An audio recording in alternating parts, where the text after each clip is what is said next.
Welcome to the Noon Debrief. I'm Brad Warthen. The Noon Debrief is a twice-a-month program. There you go. Yeah, okay, twice-a-month program of the South Carolina Confederate Relic Room and Military Museum. And we're here instead of at the museum because a while back we started kind of branching out into the community and having some of them at the museum and some of them at local libraries. And Richland Library has been especially hospitable to us in this process. The Relic Room covers the entire military history of South Carolina. And a large part of the museum right now is taken up with the Vietnam exhibit, which remembers the contributions of all the South Carolinians who served in Vietnam. We've got one of those here today. This is C.W. Bowman. He's originally from New Jersey, but he decided to live here after they sent him to be a drill instructor at Fort Jackson until he got fed up with it and did something else. But he went into the Army when he was 19 years old and arrived in Vietnam in 1967. And then he did something that you're not supposed to do in the Army, I've always heard. He volunteered. He volunteered to climb down into holes and search for the enemy by himself with nothing but a .45 caliber pistol and a flashlight. And this, well, that's just something I'm not going to volunteer for ever. But he did it, and he did it for us. I'll let him tell you the rest of it. But I want to mention that not only has he been one of our most popular speakers, he's spoken several times to these programs, he is now going to be one of the people running the museum because the governor just appointed him to the Relic Rooms Commission. And welcome him for that. So we expect you to straighten it out completely. They're in trouble now. Anyway, our next program is going to be at the museum itself, and the subject of that one is going to be archaeology regarding battlefields of the Revolutionary War in South Carolina. And so you all come check that out. As for our other upcoming programs, the best way to keep up to date on those is to leave us your email address if you haven't done that previously. We've got a sign-in sheet right up here if you haven't gotten to it. And let us know who you are and how we can get to you, and we'll send you our e-blasts that tell you what's going on with upcoming programs. Now I'd like y'all to please welcome C.W. Bowman, who doesn't need this. All right, can you hear me in the back? All right, any Vietnam veterans in here? All right. I want to tell you right now, this is not all about me. It's about you guys too, because my job was a dangerous job, but there was plenty of dangerous jobs in Vietnam. Walking point, walking to the ambush, first guy that's going to die is the point man. Machine gunner, when the fighting starts, his life expectancy was 10 seconds, because everybody's trained to take out their automatic weapons. Cross-border, guys did cross-border. Good friend of mine, Mike Monfro, comes up to me one day and said, Bowman, you're blankety blank blank nuts. I said, what do you mean I'm nuts? He said, I'd never go down one of them damn tunnels. I said, well, Mike, it's a matter of perspective. He said, what do you mean it's a matter of perspective? I said, well, you and 4 other guys will get in the helicopter, go over to Cambodia or Laos, get dropped off in the middle of 20,000 NBA, try to sneak around 4 or 5 days and not get caught. Now who's crazy? He said, you are yourself, bitch. I probably shouldn't have said that. But anyway, then he stormed off. But there was a lot of critical jobs over, a lot of dangerous jobs over. Mine was just part of it. And there's 2 questions you probably got right now, and I'm going to answer them both for you. The first question, the answer is no. No, it's not. It's yes. Yes, I'm too fat to be a tunnel rat. The second answer is no. After I finish my talk, don't come up to me after I go down in your septic tank or sewer line and find out what's stopped up in it. So we'll start from the beginning. I got drafted. I got my draft notice in July '66.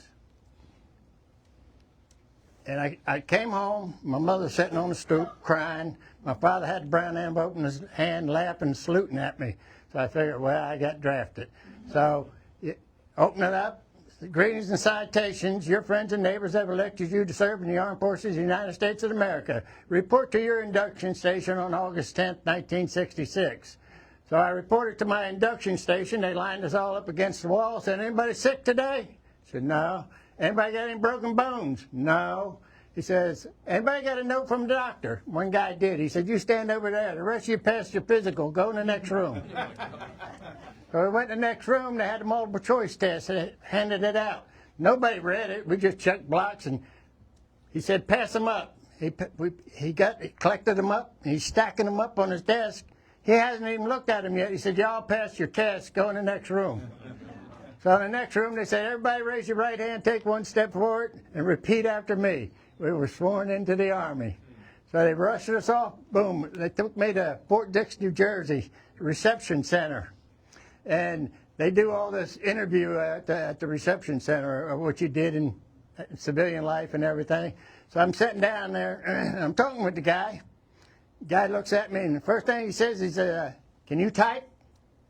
I said, what? He says, can you type? I said, no, I can't type. He says, what you do in civilian life? I said, I worked at De La Valle. I said, we built turbine engines for submarines and dams and stuff. I worked milling machines, lathes, and stuff like that. He said, well, what did you like to do in the Army? I said, how about small arms ordnance? Evidently, he didn't hear ordnance, but he wrote 11B down on the paper. And I didn't know what 11B was. I thought, hey, man, I'm in. Boom.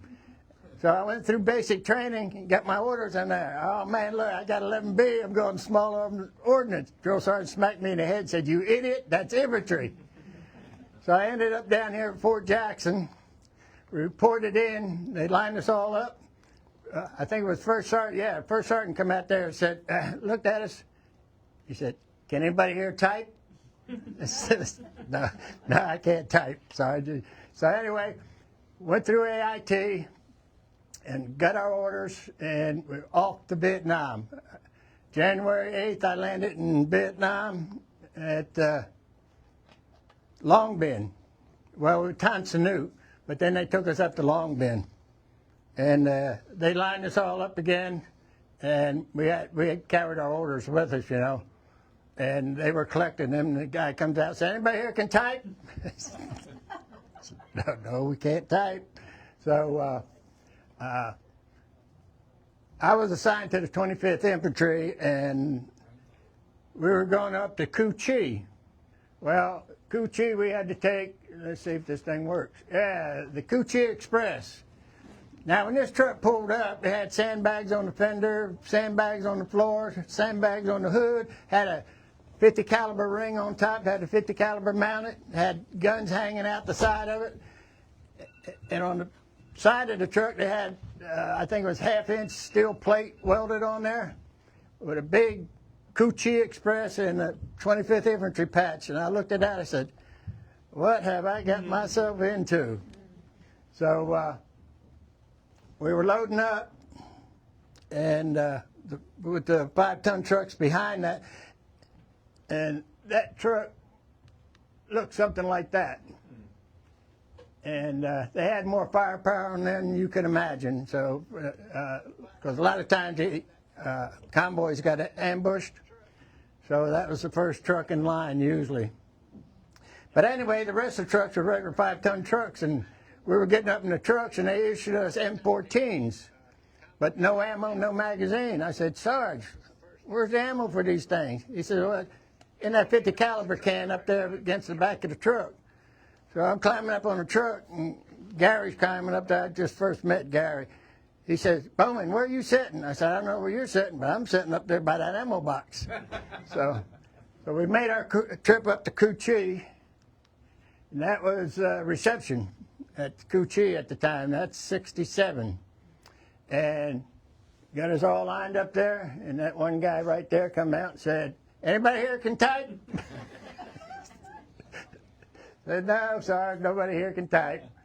So they gave us our orders. I was assigned to the 4th of the 9th Manchus, 4th Battalion, 9th Regiment. And that regiment was established during the Civil War. We fought in every war from the Civil War to today. And so I got assigned over there to the Manchus, the Bravo Company. That was well, not headquarters. That was the first sergeant's hooch there. That's where you reported in.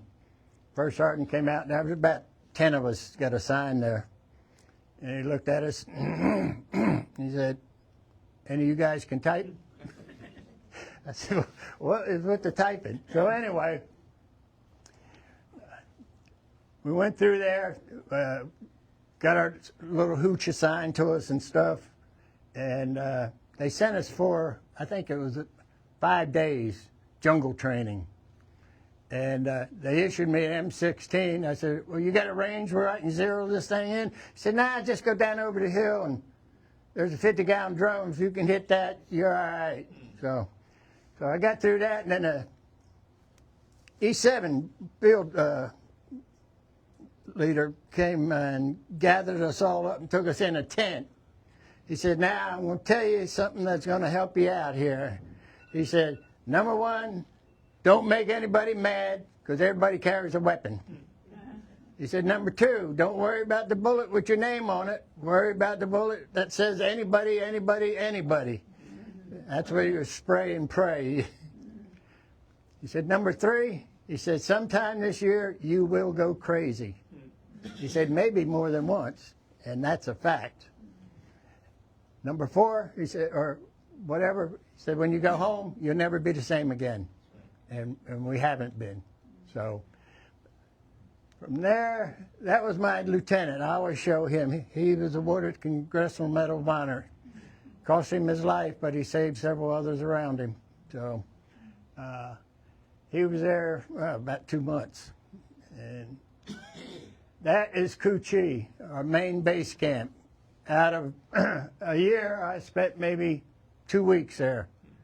The rest of the time we was out, we'd go out for 45 to 60 days in the jungle and come back for a 1 or 2 day stand down and turn around and go back out again. So Coochie had 125 miles of tunnel underneath of it. 'Cause when we first got there, the guy told us, "Now be careful when you're walking around the base camp." We said, "Why?" He said, "You might get shot. There's tunnels underneath this whole base camp. Somebody might pop up and shoot you." I said, yeah, I can't say what I said. But anyway, we could secure the outside the perimeter. We couldn't secure the inside the perimeter. So, and that's just one tunnel complex there. Some of them we found, we never found the end of them. There I am, I'm a FNG, fairly new guy. You other guys know what that stands for. But anyway, that's John Guys. He's from Bear Mountain, New York. He used to scare the fool out of us. He moaned in his sleep. And when you're out there in the jungle in the middle of the night and you hear somebody moaning, it gets kind of, yeah, we wanted to shoot him one time. All right, there I am. I'm the only guy that carried the M14 in the whole company. I carried the M16 first for about 30 days, and all it did was jam. And so I got back to base camp. We came in for a stand down, and there was an M14E2. That one I can make fully automatic. I had a selector switch on it. So, and those Claymore bags are full of magazines. I got them in my pockets. I carried 22 loaded magazines. Each magazine weighed about 1.5 pounds. So, but when you put it on rock and roll, you can burn it up pretty fast. And that's what you look like when you come out of the field. We were down in a pineapple plantation, and mud and water. That's all that's down there. And but that's what you look like when you come out. And you get like 2 days to get new boots or new shirt or whatever, and take a bath and get a good meal, and then you go back out again. This is my crazy picture, see? This is when you get up there to a certain point in Vietnam. See, when you first get there, the old-timers didn't want nothing to do with you because they were afraid you were going to get them killed. Then the last 90 days, you know you're getting short, and you get overcautious, and you get yourself killed. But this period of time, you get crazy. You get real crazy because you watch your buddies die, you watch your buddies get wounded, and this is where you put your feelings away. You don't have any feelings, and you know you're going to die. You're going to fight every bit you can and take everybody you can with you before you die, because you're not fighting for anything but your buddy next to you, and he's fighting for you. Gary Heater. I knew he would die for me, and he knew I would die for him if the time came. You don't have any feeling. You're going to run into the enemy. You're going to kill him. You're not going to hesitate. You're not going to blink an eye.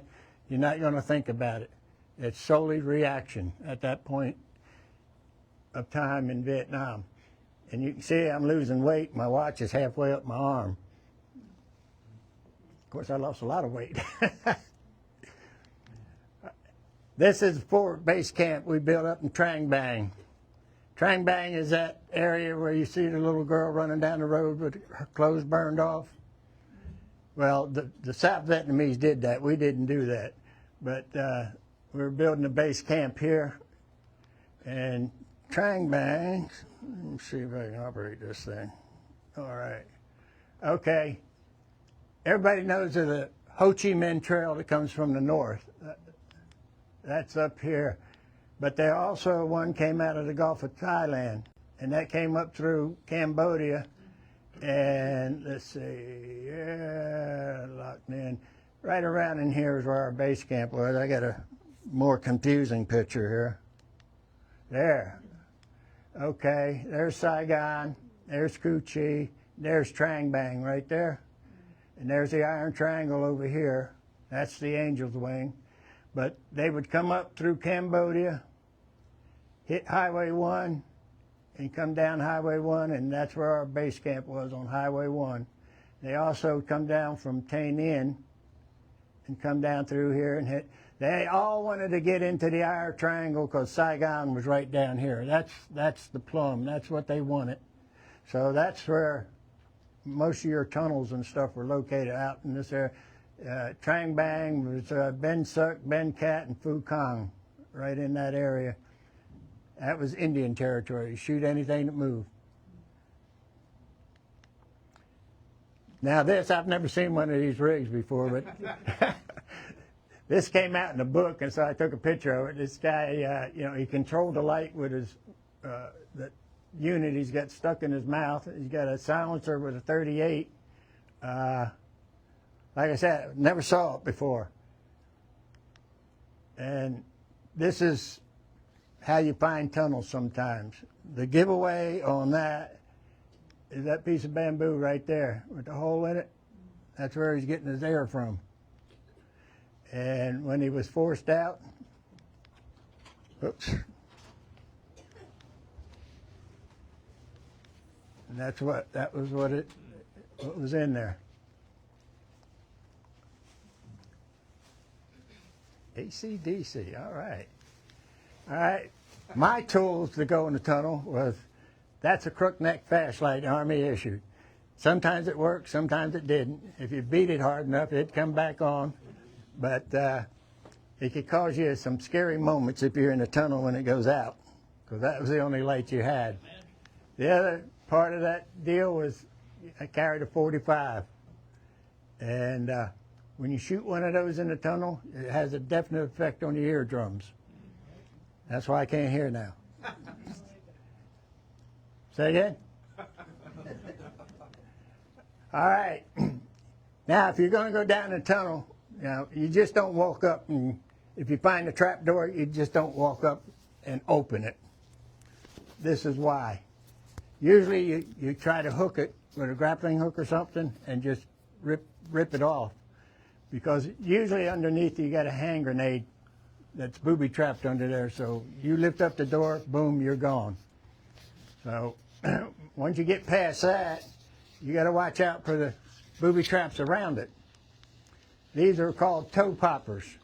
They were pieces of bamboo that was had a nail in the bottom, and put a rifle cartridge or a shotgun cartridge on there and plant them all around the entrance. So if you step on it, the weight and pressure was enough to set it off, and the bamboo was strong enough to force that bullet through your foot or blow the end of your foot off. Next problem was hand grenades. They would short fuse the hand grenade.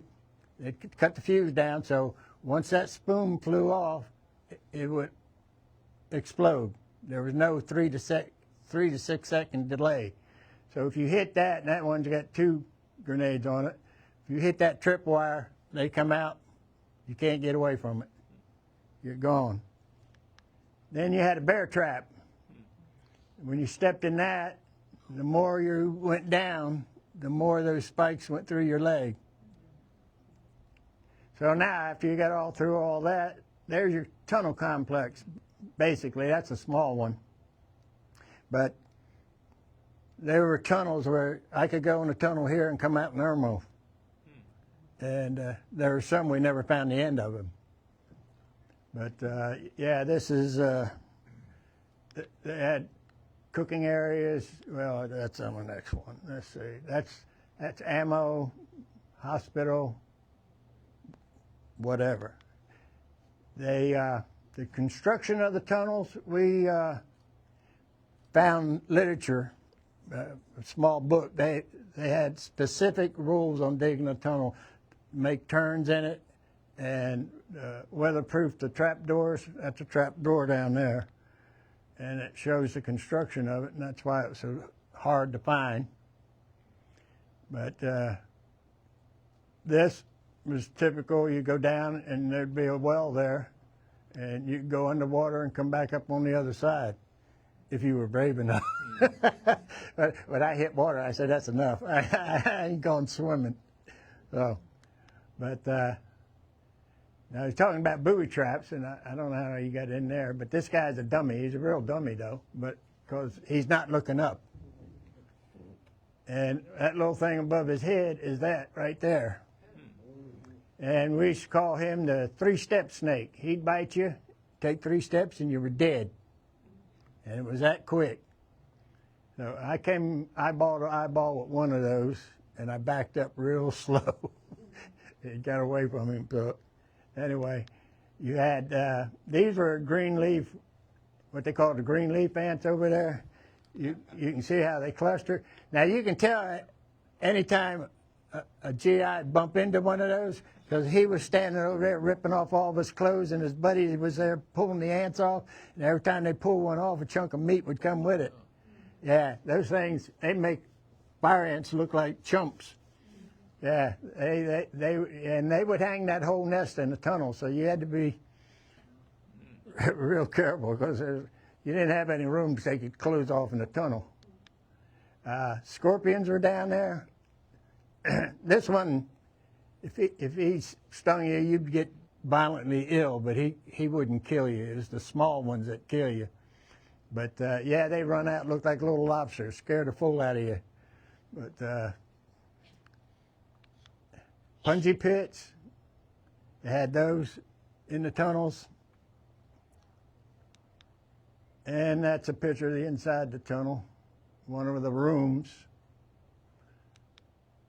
And that gives you, and then you had the opportunity to meet this guy down there sometimes. But it shows like you got a water entrance here, and you had some entrances up here.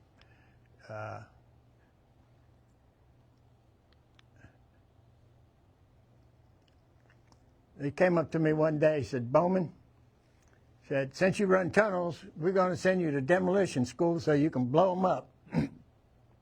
I said, that's great. That's a 6-month course. I'll be out of the jungle for 6 months. 3 days later, I was back in the jungle. I was a demolition expert. They taught me just enough how to blow myself up. Now that white cord you see there is det cord. Burns 27,000 feet per second. And you can hook that up to your chargers, and when it all goes like one time. But that was good if you had to clear an LZ and had a bunch of small saplings and stuff in there. You just wrap it around the tree 3 or 4 times and go to the next tree. And then when you set it off, it just boom, and all the trees would fall over. Okay, that's me being pulled out of the tunnel. And Gary Heater, who attached himself to me when we first met, he ran tunnels with me. And actually, I'm standing on his shoulders to get out of there. That was actually an escape tunnel over there. That tunnel went down and made a beeline over to the main tunnel. So that was... They could jump down in there and boom, go over and be in the main tunnel and take off again. So that was kind of like an escape off the main tunnel if they had to get out or get in real quick. Started out on that. We found that entrance. That wasn't the entrance. The entrance was way over yonder somewhere. But anyway, Gary says, well, you went in first the last time we found a tunnel. I'll go in first this time. I said, okay. So I'm crawling behind him. He stops dead, and I run into, head first into his butt. And I said, what's wrong? He says, there's big spiders on the wall. I mean, they had spiders over there like this, And I said, well, hold on. I'll go back out, and I'll get you a stick. And I got a stick and carried it back. I said, here's a stick. I said, kill that thing, And he's trying to hit it, but he keeps missing it. And I said, Gary, back out, back out. Give me that stick. And I went, and I just nicked him a little bit. He fell in front of me, and I'm trying to back up, trying to kill this spider. So I finally killed him. And then we went down, and there was a trap door going down. And I think we got past, that was where one of those ant nests were in there too. So we got past that. We got to the trap door going down, and I said, well, I'm up front. I said, I'll go down. And didn't dawn on me, but the trap door was so small, I had to put my arms over my head like this so I could fit through it.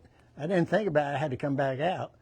So I dropped down and landed on my butt with my pistol here, my flashlight here, and there was cases of ammunition and stuff all along that main tunnel, right? So we went down there, and that tunnel pulled off to the left. So I told Gary, I said, wait here, let me see where this one's going. And I found that, and I came back in. I said, well, let's go on down here. And there's another trap door going up. So Gary says, I'll go this time. And he got the flashlight, and he sticks his head up there, and he drops back down. I said, what's wrong? He says, there's a Claymore mine up there. I said, Claymore mine? He says, yeah, it's one of them Chinese ones facing right towards us. And that's one of our Claymore mines. That's got a pound of C4 in the back of it and 250 ball bearings in the front of it. So when that blows, you can set it up here on the table and it'll take out this whole theater. So, but that's the Chinese. We used to call them squad killers because when they go off, most of the squad was gone. But that's what was sitting up there in the tunnel. One like this one. Whatever. But anyway, Gary says, what are we going to do? I says, I don't know. Let's look back up there. We looked back up there, and Gary crawled up there, and he's looking at it. He says, hey, Bowman, give me your demolition pliers. He says, I can cut these wires. And I handed him the pliers up there, And I said, oops. Big light bulb come on in my head. Stuck my head back up the trap door. I said, Gary, stop. He goes, what? I said, don't do that. He said, do what? He had all the wires in one hand. He was going to cut them all at one time. We'd have been splattered all over that tunnel. He says, I said, don't cut them one at a time. He said, why? I said, because you're going to blow us up. He says, oh, okay. So he cut them. So we disarmed that thing. And start hauling stuff out of the tunnel. That's me up top and Gary handing stuff up to me. This photo's in books, but my name's not attached to it. And I want to tell you why. When he pulled me up out of that tunnel, he said, "Hey, that Army photographer over there just took your picture." And I was pumped full of adrenaline, and I said something nasty about taking pictures. And I said, if he brought that camera over here, I'd put it somewhere where the sun wouldn't shine. And guy got scared, wouldn't even come near me. Wouldn't even ask me my name. So, but yeah, that's why my name's not attached to that photo. But okay, this is what some of the stuff that came out of that tunnel. I threw 200 and some German Mausers out of there, K98s, and then you had grenades and recoilless rifle rounds. That's 51 cal.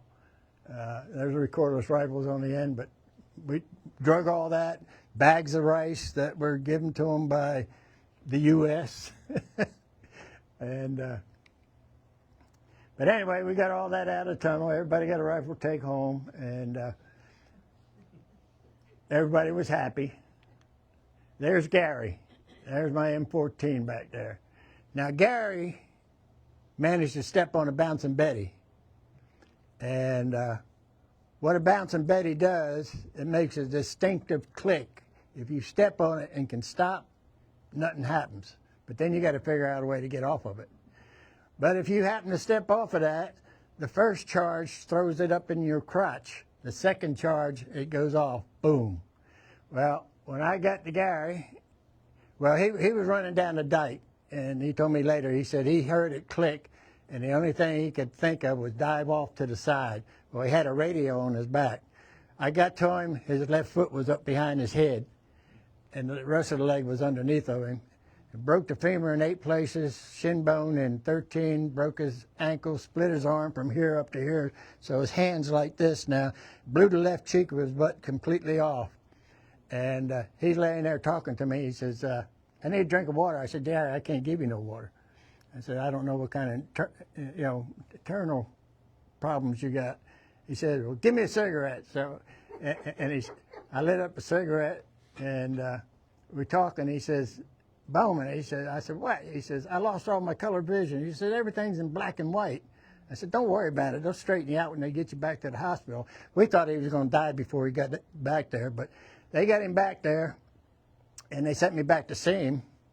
And I walked by him 3 times, didn't even know who he was. They had him wrapped up like a mummy. But they saved his leg, but then they had a brace on it, an elevated shoe, and he was dragging it around like Frankenstein or something, and it wore out the knee in this leg, so they had to replace that. And I was going out and visit him one time. He says, Bowman, he said, you got a rifle or a shotgun I can get off you? I said, yeah. I took him one of each. So we're out there messing around, and every time he introduced me to his friends, he'd tell his friends he was my half-ass buddy. So with foxhole humor. So anyway, I left, came back home. About a week later, I got a call. It's Gary. I says, what's happening? He says, you're going to like this, Bowman. He says, I went down to the VA. He said, the doctor came in. He said, I put my foot up in a chair. And he said, Doc, I got an opportunity for you. And Doc says, what? He says, either you can amputate this foot, or my buddy, he brought me a nice shotgun from South Carolina. I'm going to blow the sucker off. Well, they had to amputate him all the way up to his knee because he had a steel rod in his leg. But it leveled him up, and he's just as happy as he could be. Yeah. There's a bouncing Betty. It's got all buckshot and stuff all on the sides of it, or probably ball bearings. But that's what it does. First charge throws it in the air. Second charge takes your legs off usually. And there he is in the hospital. There's some stuff you never knew what you're going to find in a tunnel. We found baskets full of medical stuff, weapons. This is some of the medical stuff we pulled out of tunnels. mortar rounds. That's a B-40 rocket. That one right there. Had a good story on that. We was surrounded one night. I mean, we were surrounded. We were a company, and there was like a regiment of NBA creeping around, and they kept telling us, "Don't shoot, don't shoot. You give our position away, right?" Well, they were still probing our perimeter. You know, a couple guys were wounded. So the next morning, they scattered, and I walked down the foxhole where Gary was. I said, "Hey, Gary, how you feeling?" He says, "Man, that was a long night." I said, "Yeah, you didn't hear no noise from behind you?" He said, "What do you mean?" I said, "Turn around and take a look." There was one of them B-40 rockets stuck in the ground right behind him. It didn't go off. So, yeah. Oh, come on. Yeah, that's a 51 caliber, 82 mortar. Now, they were pretty slick. See, we had an 81 mortar. They had an 82. They could use our ammo. We couldn't use their ammo. They had a 51 caliber machine gun. We had a 50 caliber. They could use our ammo, but we couldn't use theirs. So, and they also, you know, all the AK-47s had 30-round magazines. We had 20-round magazines that you could only put 18 rounds in because it helped jam the gun up if you didn't do that. So, but let's see. That fires 122 millimeter rocket. It's got a 100-pound charge in the head. When they fire those things at you, what was that? Oh, anyway, when they fire those, they take the whole bunker out. Yeah, if you're in bunkers and stuff. Yeah, we had one guy. We was in foxholes and they were shooting these things at us. And he jumped out of his foxhole, and you can hear him coming in. And when he heard it coming this way, he'd run that way. and then you hear another one come in, and he'd run the other way. You know, and for about 2 hours, he was running back and forth out, and everybody's telling him, "Get in your foxhole, get in your foxhole." He said, "No, man, I can't outrun these things." Oh, guys get crazy over there. We got mortared one time, and Mike Wallstetter, he was Jewish, he's from New York. He wouldn't eat any ham. We had to trade off food, sea ration to him when he got ham slices.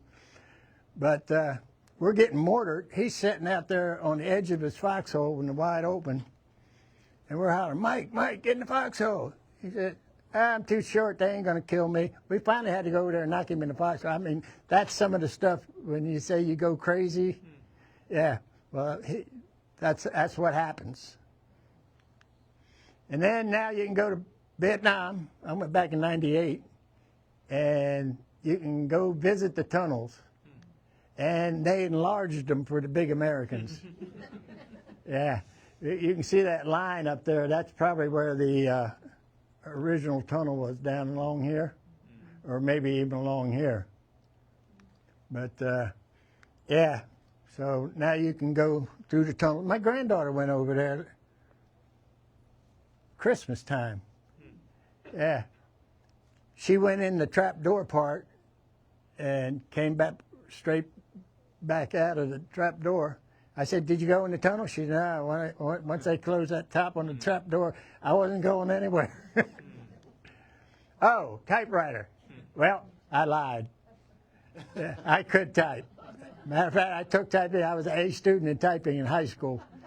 I went because there was a bunch of girls in there. I thought I was going to get me some dates or something, but they all got mad at me because I could out-type them.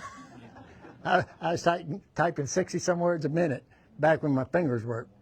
But, so anyway, let's see, what else? Oh, yeah, that's our motto. And that's it.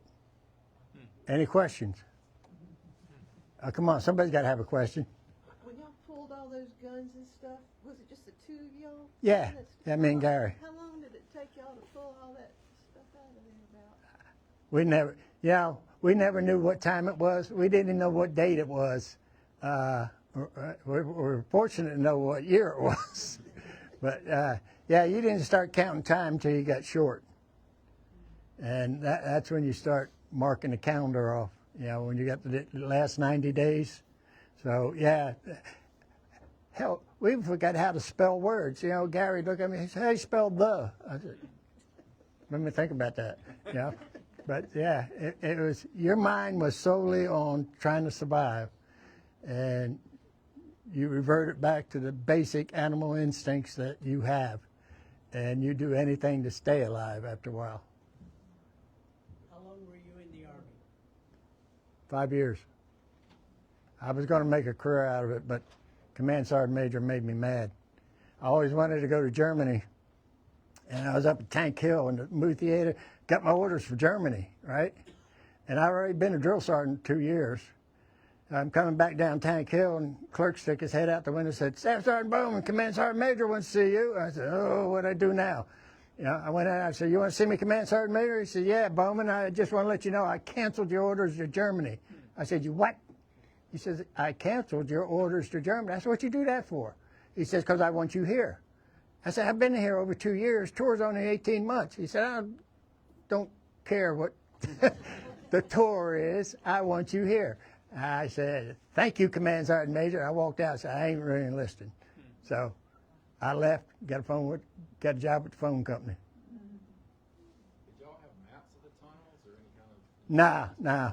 It was all just crawl through it, and wherever it took you, it took you. Yeah. Well, and one of the hard parts is, you know, if you go in here and you're coming out over here, you actually had to be real careful your own people didn't shoot you. Yeah. So it was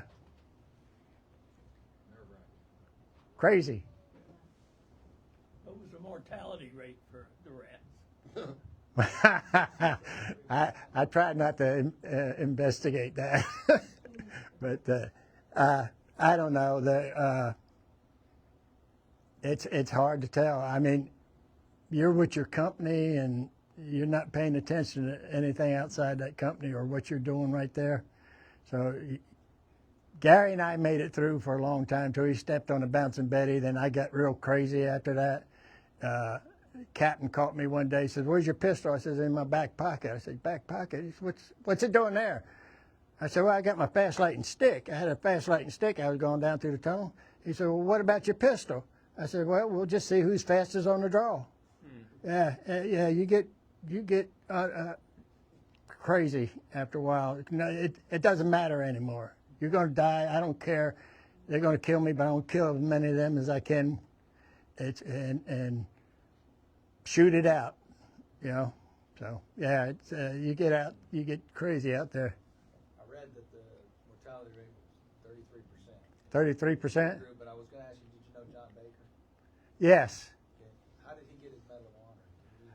Him and his company, he's with the Wolfhounds. They were pinned down, I think it was the Iron Triangle. He and a lieutenant, they were getting shot up real bad. They were getting their butts kicked. He and a lieutenant took off, I think it was lieutenant, and outflanked the bunkers, and they went down destroying bunkers, and they destroyed enough bunkers to where they defeated the enemy. He also brought out some severely wounded people and stuff, but he was awarded the Congressional Medal of Honor. I wonder if he was a tunnel rat. Yeah, I talked to him. How often did you do other normal 11 Bravo stuff? Oh yeah, I did too. I walked point, ambush patrols, listening posts, the whole 9 yards. That's and that's what works on you too, because you hump the boonies all day long. You're cutting through jungle, and around 4 o'clock you're digging a foxhole. So that night you're either on ambush patrol where you got to stay awake all night, or listening post where you got to stay awake all night, or you're in the foxhole with one other guy where you got to stay awake half the night. And then you get up in the morning, you eat some sea rations or whatever you got, move out, do it all over again. Keep doing that for 45 days or 60 days, every day. Yeah, I got pictures of me. I look like Rocky the Raccoon. My eyes are just black. So, yeah, it's, and then you come in for a 2 or 3 day stand down and try to get new boots or new whatever and move out the next day or the day after. And a lot of times you'd be on a 2 or 3 day stand down. Next day they'd come running in there. Charlie Company's pinned down. We got to go in as a reaction force. So boom, you're off again. And yeah, it's constant.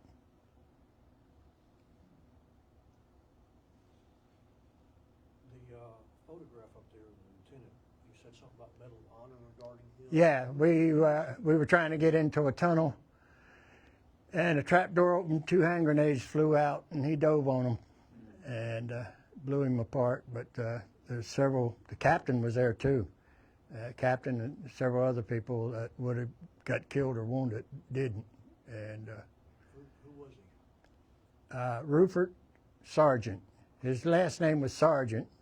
And what they'd do when a new guy come in, they would say, "Who's the LT?" And we say, "Oh, Lieutenant Sergeant." He said, "Lieutenant Sergeant?"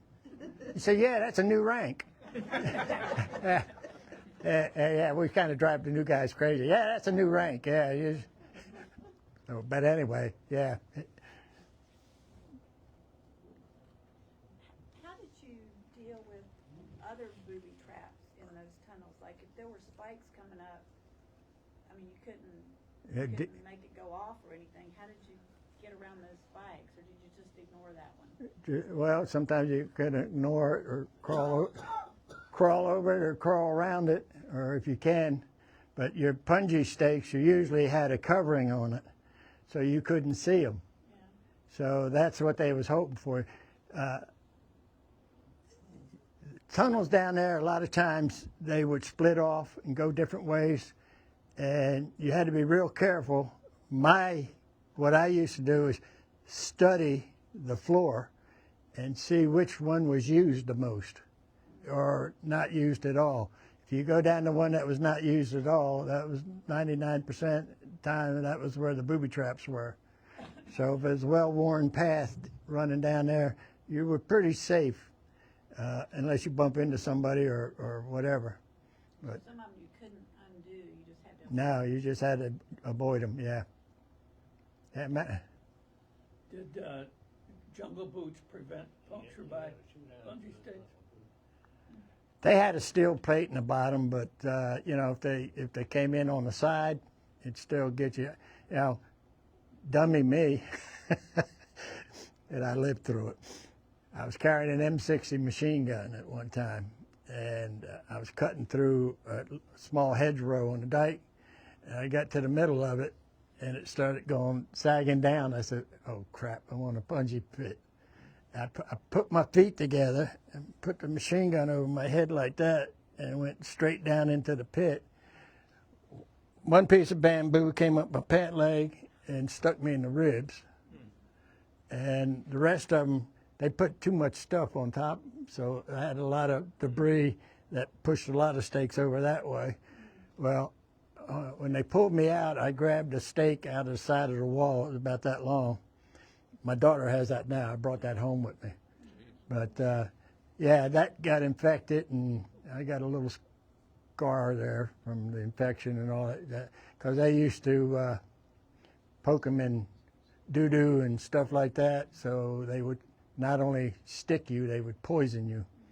So I think some folks are thinking that the bungee sticks were in the tunnels, which they were, but most of them were out on the trails. oh yeah, they had them on the trails too.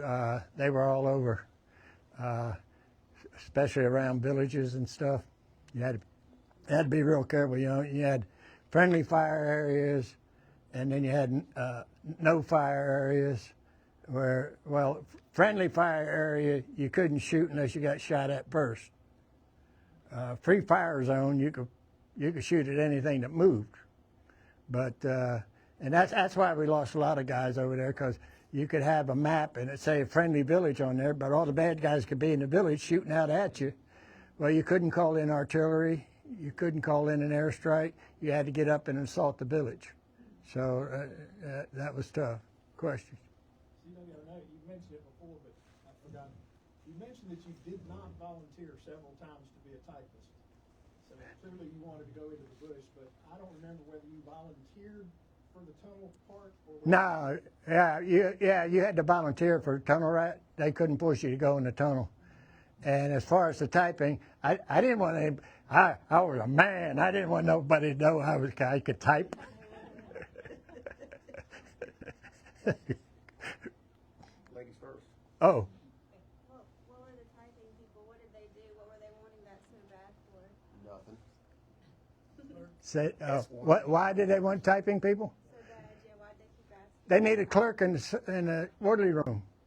Yeah, they were always short of clerks. So yeah, we go down to Gary and I went down to personnel one time to get something straightened out, and this guy must have lifted weights all of his day. He had muscles on him like this on a typewriter. Gary walked up to him and said, "Hey man, we need you in the field. You can carry the M60, you know." And the guy said, "Get away from me." So anyway.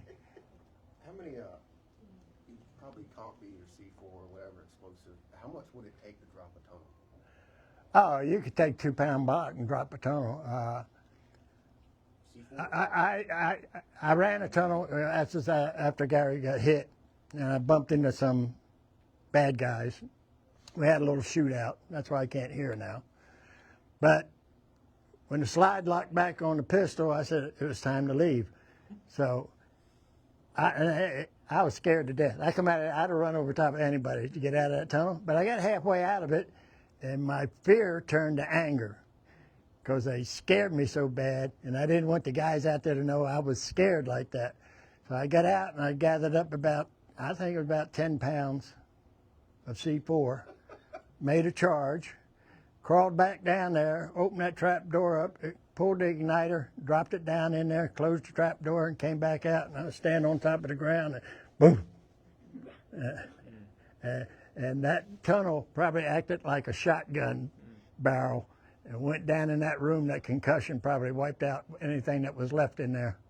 So. What was your total time in Vietnam? 2 years. Yeah, I got back just in time.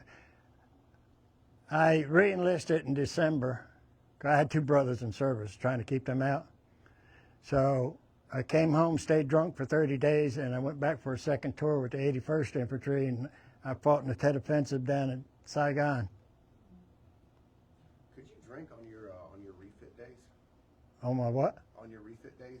Yeah, on the 2 or 3 day stand down. Yeah, we get drunk as a skunk.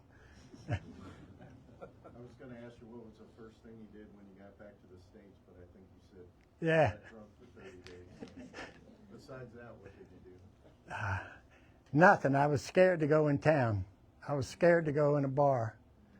I was so afraid of myself and what I had turned into. And nobody hated me more than I hated myself. But I was a nice guy, laughed and joked. But if you made me mad, I was going to try to kill you.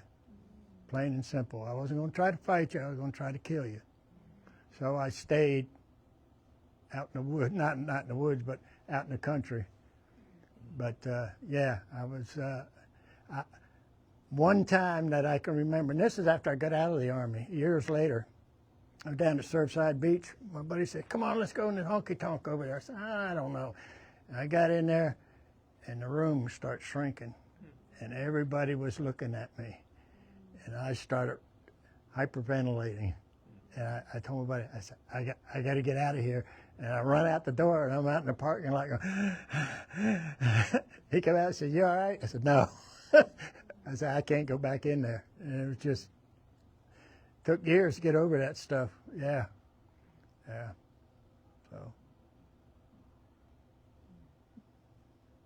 What was your career after you I retired from the telephone company. I was climbing poles, and that was good because I was out by myself. You just like danger, don't you? Adrenaline junkie. I was thinking about your presentation before I came in. And, you know, when you've got a rifle company and you've got all your artillery and air support, that's one thing. But when you're down and it's man on man, think that truly, and I'm a former Green Beret, you know, that takes a special kind of courage. And I read the book of Kuchai. How could that network exist underneath such a massive army camp? Was it known? Well, they were digging that when they were fighting the French. Okay. Yeah, they were digging tunnels back in the 50s, early 50s, when they were fighting the French. They had tunnel complex. Yeah, and they just kept adding on to them. Yeah. You could go from Iron Triangle to Saigon. I think it's 40-some kilometers. Never get above ground. So. Did we know those tunnels were there when we went to Vietnam? No. Actually, when I first started running tunnels, we were called tunnel runners. And then later on it became tunnel rats. But no, they didn't know the tunnels were there until I think the Australians found the first tunnels. And from what I think, if they had gone down one more layer of tunnels, they'd have stumbled into the official organization center and probably destroyed most of the Viet Cong in that area with the information they would have gathered out of there. But they didn't, so. Was that, when you say they, was that the Australians when they? Yeah. Australians found the first tunnels, yeah. Did y'all ever, the tunnel rats in general, ever neutralize those tunnels to where they were no longer effective against the... No, you couldn't. You could blow a tunnel up, and 2 days later they had it built back. You know, they tried pumping tear gas down there. They pumped gasoline down there. Everything else, tried to blow them up. Everything, leave and come back next week, and they was all back there. So even B-52, they had penetrating bombs they'd drop, and you blow up a section of tunnel, and they just come back and fix that section of tunnel, and they'd back in operation. So, when you would drop down into a tunnel, was your company, would they do like a patrol base, or were they still just out patrolling? No, they're just all standing around waiting for me to see if I come out or not. Yeah, I had somebody ask me, well, what was your contingency plan if you got in trouble? I said, there wasn't none. If you went down and you didn't come back out after a certain time, the company just moved on and you were an MIA. Plain and simple. But, yeah. You work with the Australians or the New Zealanders, they had tunnel rats too. They're the ones that found the first tunnels. So, but after that, there was plenty of them, tunnels. When you went back long after the war, did you meet any of the Viet Cong who had served? Well, I went up there to see the tunnels of Cu Chi, and they found out that what I did over there. And see, they had that one big section for the Americans, and they asked me, they said, well, we take you further down in the tunnels, I said, nah, first time was enough. But they treated me like a king when I went back. I mean, if I was standing in line, they'd come get me out of line, move me to the front of the line, and they were just as nice as they could be to me. So, when I landed at Tanzania, I put my head against the seat. I said, God, when I walk off this plane, they're going to arrest me for war crimes. But no, they treated me great. So. If you knew then what you know now, would you volunteer again? Sure. Yeah, it was gathering intelligence and weapons and ammunition, but it was also proving myself. I don't know whether I should say this. Anyway, growing up, I had a hard time. I was just a runt with red hair, and everybody wanted to fight me. So my esteem was low and whatever. But you have to prove yourself sometime, and that was. I didn't have anything to go home to. These other guys were married, had kids and stuff, and had I'd hear about their mom and dad. all that. You know, I used to have to read Gary's letters half the time.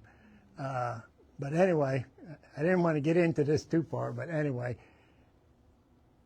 I figured, what the hell, if I get canned over here, you know, no big deal. You know, these guys got something to go home to. I didn't, so just way it was. Thank you for telling the story that so many don't want to tell. Thank you. Yeah. Thank you. Oh, you got a free pass for me? If anybody hasn't been to the Relic Room,